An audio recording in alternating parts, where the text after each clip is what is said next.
Hello guys, നിങ്ങൾക്ക് എല്ലാവർക്കും സുഖമല്ലേ? ഞാനിവിടെ സുഖമായിട്ട് സന്തോഷമായിട്ടിരിക്കുന്നു.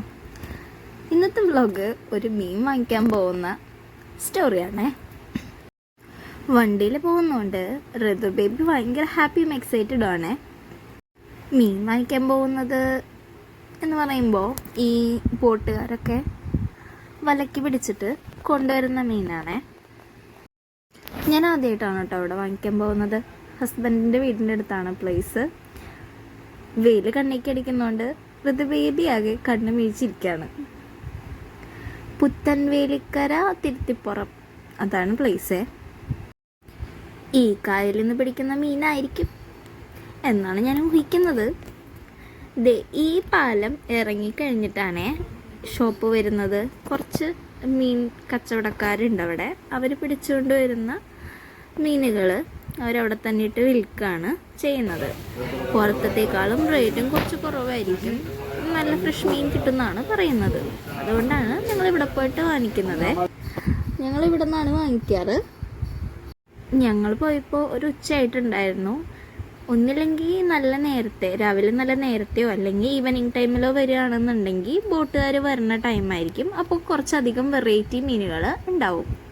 മാത്രമല്ല ഇവർ തന്നെ ഇവിടെ നിന്ന് ക്ലീൻ ചെയ്തും തരും. അതുകൊണ്ട് നമുക്ക് വീട്ടിൽ പോയിട്ട് ക്ലീനിങ്ങിൻ്റെ ടെൻഷനില്ല. പിന്നെ ഇവർ ബോട്ടിൽ പിടിച്ചുകൊണ്ട് വരുന്ന മീനുകൾ ഈ വലയിലിട്ട് ഇങ്ങനെ വെച്ചിട്ടുണ്ട്. ഇത് എന്തിനാണെന്ന് എനിക്ക് മനസ്സിലായില്ല. കുറേയൊക്കെ ചത്ത മീനുകൾ തന്നെയാണ്. ചിലപ്പോൾ വൃത്തിയാക്കാൻ എളുപ്പത്തിനൊക്കെ ആവില്ലേ.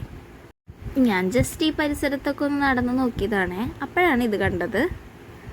പിന്നെ ഈ കുറേ ചീനവലകളും കാര്യങ്ങളൊക്കെ ഉണ്ട്. മാത്രമല്ല ഇവിടെ ബോട്ടിൽ പോയിട്ട് പിടിക്കാൻ വേണ്ടിയിട്ട് പഴയ ബോട്ടും ഒരു 5 കിടപ്പുണ്ട്. കുറേ ആളുകൾ കായലിൽ ബോട്ടിൽ മീൻ പിടിക്കാൻ പോകുന്നുണ്ട്. അത് നമുക്ക് ഇവിടെ നിന്ന് കഴിഞ്ഞാൽ കാണാൻ പറ്റുമേ. ഞാൻ ആദ്യമായിട്ട് ഇവിടെ വരുന്നതുകൊണ്ട് ഞാൻ ഈ സ്ഥലം എക്സ്പ്ലോർ ചെയ്യാനും അതുപോലെ വീഡിയോ പിടിക്കാനും വേണ്ടിയിട്ട് ഇവിടെയൊക്കെ വന്ന് നോക്കുന്നതാണ്. ഹസ്ബൻഡ് ഏതൊക്കെ മീൻ വേണമെന്ന് സെലക്ട് ചെയ്ത് അത് ക്ലീൻ ആക്കാൻ കൊടുത്തിട്ടുണ്ട്. അത്യാവശ്യം നല്ല ആഴവും പരപ്പൊക്കെ ഉള്ള സ്ഥലമാണെന്ന് തോന്നുന്നു. ഇതേ പാലത്തുമ്പോൾ കൂടെ പോകുന്ന ഒരു സ്കൂട്ടർ ചേട്ടനൊക്കെ കാണാം. ഞാനപ്പോൾ കുറച്ച് നേരം ഈ കാഴ്ചകളൊക്കെ കണ്ടിവിടെ നിന്നു. എന്തായാലും മീൻ വൃത്തിയാക്കാനായിട്ട് കുറച്ച് ടൈം എടുക്കുമല്ലോ. എൻ്റെ കൂടെ ഋതു ബേബി ഉണ്ട് ഇതൊക്കെ കാണാൻ വേണ്ടിയിട്ട്. ഞങ്ങളന്ന് കൊഞ്ചും കണവയാണ് വാങ്ങിച്ചത്. മാത്രമല്ല ഇവിടെ ഉണക്കമീനും കിട്ടും കേട്ടോ. അത്യാവശ്യം നല്ല ക്ലീനും നീറ്റും എന്ന് തോന്നുന്നുണ്ട്. ഞങ്ങളങ്ങനെ വീട്ടിൽ പോയി മീൻ കറിയും വെച്ചു, മീൻ വറുത്തും കഴിച്ചു. അപ്പോൾ ഇതോടുകൂടി ഇന്നത്തെ വീഡിയോ അവസാനിക്കുകയാണേ. Thank you for watching.